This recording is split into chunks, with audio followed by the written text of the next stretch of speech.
Hello friend, good evening. कैसे हैं आप लोग?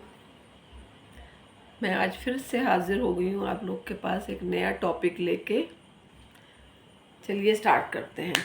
आज का मेरा टॉपिक है कि जो अभी 10th वालों के जो पेपर हो रहे हैं उसमें जो है अभी क्या नाम, ये सीबीएसई वालों के उसमें उन्होंने बोर्ड वालों ने ये बना दिया है कि बच्चे जो हैं 3 सब्जेक्ट में 2 बार पेपर दे सकते हैं। मतलब अगर कम नंबर आते हैं उनके तो वो पेपर फिर से उसको अप्लाई कर सकते हैं मई में, या फिर नहीं देना चाहें तो वो उनकी मर्ज़ी है। अच्छा, ये जो पेपर हो रहे हैं ये मतलब शिक्षा बोर्ड वालों ने जो रखे हैं, इसके अभी मैं बताने जा रही हूँ कि इसके क्या फ़ायदे हैं और क्या नुकसान है।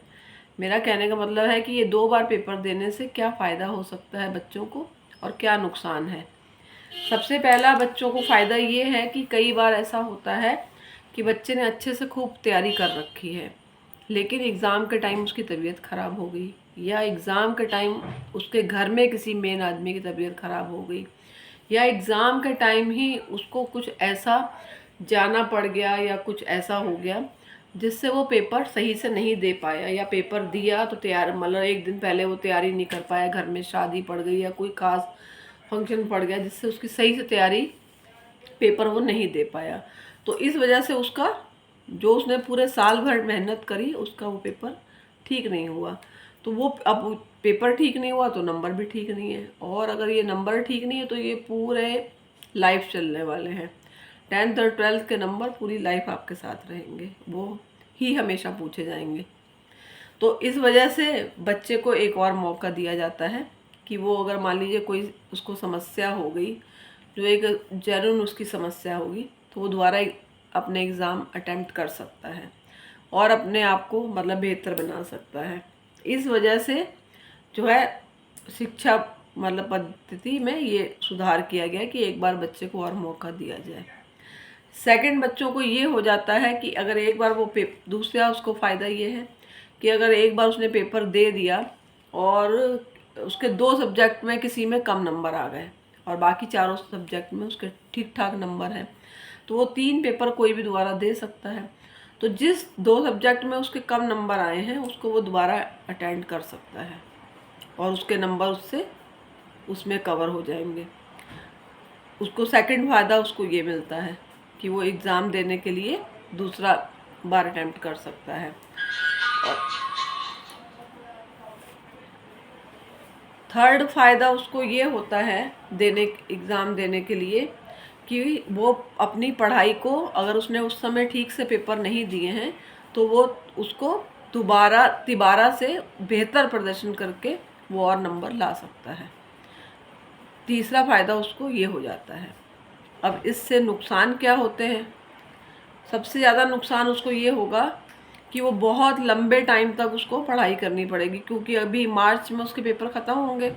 मार्च के बाद फिर अप्रैल तक उसका आ जाएगा रिज़ल्ट। इसके बाद मई में फिर से पेपर शुरू हो जाएंगे। तो उसको ये है कि उसको बहुत लॉन्ग टाइम तक अपने 10th के पेपर की तैयारी करनी पड़ेगी, जिससे उसको दिक्कत तो होगी, मतलब बहुत टाइम पढ़ना पड़ेगा उसको। अगर एक बार पेपर देने के बाद ही बच्चे इतने बोर हो जाते हैं। सेकंड उसको नुकसान ये होगा, मतलब बच्चे को पढ़ाई करते समय, कि बच्चा थोड़ा लापरवाह हो जाएगा। अगर उसको मालूम है कि मैं एक बार और पेपर दे सकता हूँ तो वो पहला पेपर ही ढंग से, उसको मालूम है कि मैं एक बार और अटैम्प्ट कर सकता हूँ, तो वो इतना केयरफुली पेपर नहीं देगा। वो जानता है कि अगर कम नंबर आए, वैसे आ गए तो ठीक है, पेपर तैयारी कर लेंगे, सेकंड बार उसके पास चांस है, तो वो उतनी अच्छे से तैयारी नहीं करेगा, तो वो लापरवाह हो जाएगा। बच्चे का बोर्ड का पेपर एक ही बार होना चाहिए। तीसरा नुकसान ये होता है टीचर्स का और समय का। सबसे ज़्यादा नुकसान टीचर्स का होगा, या उस दोबारा पेपर लेने पे उस खर्चे का होगा, उतनी ही व्यवस्था फिर से करनी पड़ेगी। मतलब टीचर्स का नुकसान ये ऐसे है कि उन लोग क्या नाम ये, हाँ, जैसे अप्रैल से हो जाता है 10th का पेपर, अप्रैल से ही मुझे लग रहा है कि क्या नाम ये 11th की क्लासेस लगने लगती हैं। तो जब वो 10th की तैयारी कर रहा होगा तो 11th की क्लासेस का कैसे पढ़ेगा, सबसे ज़्यादा ये होगा। प्लस टीचर्स को 2-2 बार कॉपियाँ चेक करनी पड़ेंगी, 2-2 बार उनको समय देना पड़ेगा उस चीज़ के लिए। बोर्ड पद्धति को भी पूरा सब कुछ फिर से तैयार करना पड़ेगा, फिर रिज़ल्ट लाना पड़ेगा। तो इससे समय ज़्यादा वेस्ट होगा मुझे लगता है। तो इससे बनाने में कुछ ना कुछ तो सोचा ही गया होगा, कुछ कुछ फ़ायदे, हर काम को करने में कोई ना कोई फ़ायदे होते हैं, कोई ना कोई नुकसान होते हैं। और वैसे भी हम लोग को क्या नाम ये सभी को अपने विचारों को रखने का वो है, हमें दूसरों के भी विचारों को सुनना समझना चाहिए और फिर उसके ऊपर ध्यान देना चाहिए। शायद जो हम लोग सोच रहे हैं दूसरा वाला हमसे अच्छा सोच रहा हो, तो इसलिए दूसरों के भी विचारों को सोच समझ के उसको भी आगे बढ़ाना चाहिए। बस यही मैं आज शिक्षा के बारे में बताने किया है। आपको अगर मेरा वीडियो पसंद आया हो तो प्लीज़ लाइक करिए, शेयर करिए, ज़्यादा से ज़्यादा कमेंट करिए और सब्सक्राइब करिए। कल फिर हाज़िर होते हैं एक नए वीडियो के साथ। प्लीज़ आप सब लोग मुझे आगे बढ़ाइए। धन्यवाद। Good night.